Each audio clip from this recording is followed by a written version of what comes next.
جی دوستو، کیسے ہو آپ؟ کچن ٹو نائٹ میں سب کو خوش آمدید۔ امید ہے آپ سب خیریت سے ہوں گے۔ دوستو اس بار میں نے تھوڑا سا سوچا کہ تھوڑا ڈیفرنٹ کیا جائے، کیونکہ ریسیپیز ہر کوئی بتاتا ہے، کھانے بھی کافی لوگ بناتے ہیں، ٹھیک ہے؟ تو میں نے سوچا کیوں نہ میں کچھ ڈیفرنٹ کروں۔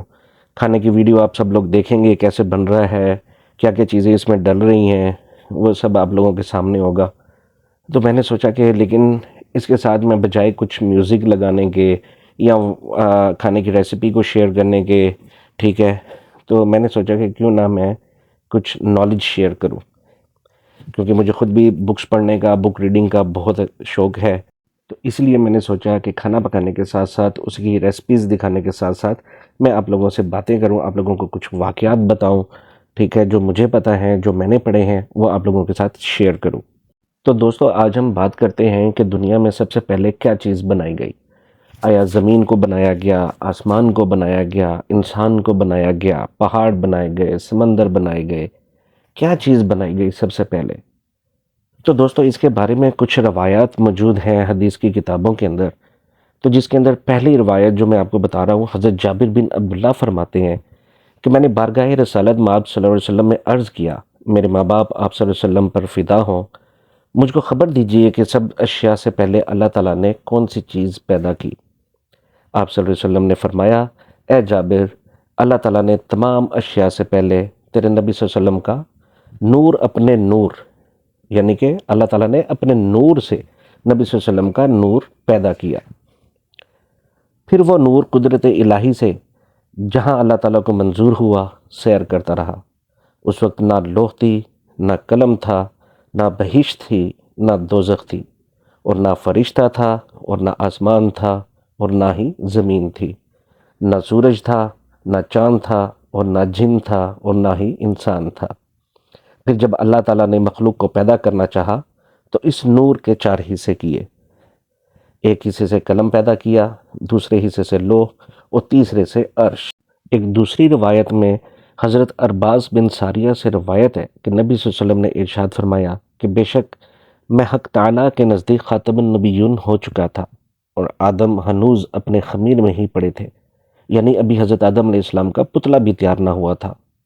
اور دوستو اس روایت کو احمد اور بہیقی اور حاکم نے اس کو صحیح الاسناد بھی کہا ہے، اور مشکات شریف میں شرح سنت سے یہ حدیث مذکور بھی ہے۔ دوستو ایک تیسری روایت بھی موجود ہے جس میں حضرت ابو ہریرہ رضی اللہ عنہ سے روایت ہے کہ صحابہ کرام نے پوچھا، یا رسول اللہ، آپ صلی اللہ علیہ وسلم کے لیے نبوت کس وقت ثابت ہو چکی تھی؟ تو آپ صلی اللہ علیہ وسلم نے فرمایا، جس وقت آدم علیہ السلام ہنوز روح اور جسد کے درمیان میں تھے، یعنی ان کے تن میں جان بھی نہ آئی تھی۔ دوستو یہ روایت بھی ترمذی میں موجود ہے، اور اس حدیث کو حسن کہا گیا ہے، اور ایسے ہی الفاظ مجرا کی روایت میں بھی آئے ہیں۔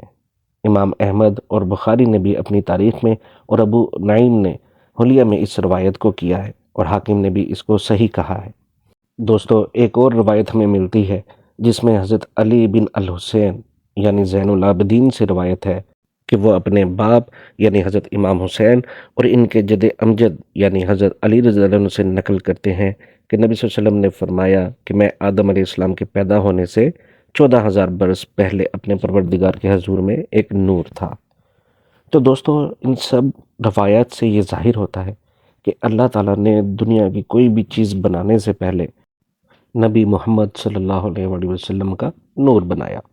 تو دوستو ان روایات سے یہ بھی ظاہر ہوتا ہے کہ یہ نور تخلیق عالم سے پہلے ایک لامتناہی زمانے تک عرش الہی پر جگمگاتا رہا، اور ملائے اعلیٰ کی فضائیں اس نور سے بقیہ نور بنی رہیں، اور ملائکہ مقربین اس کے گرد گھومتے رہے، اور اس پر پروانہ وار نثار ہوتے رہے۔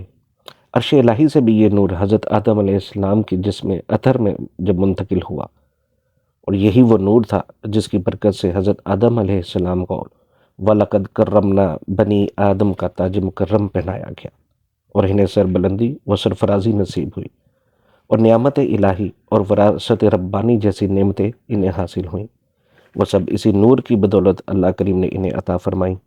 تو دوستو اگر آپ ہمارے چینل پر نئے ہیں اور ویڈیو کو پسند کر رہے ہیں اور ریسیپیز اچھی لگ رہی ہیں آپ کو، تو ہمارے چینل کو ضرور آپ سبسکرائب کریں، اس کو لائک کریں، اور اس کو دوسروں کے ساتھ بھی شیئر کریں۔ تو دوستو یہ تھا ہمارا آج کا قصہ اور آج کی ریسیپی.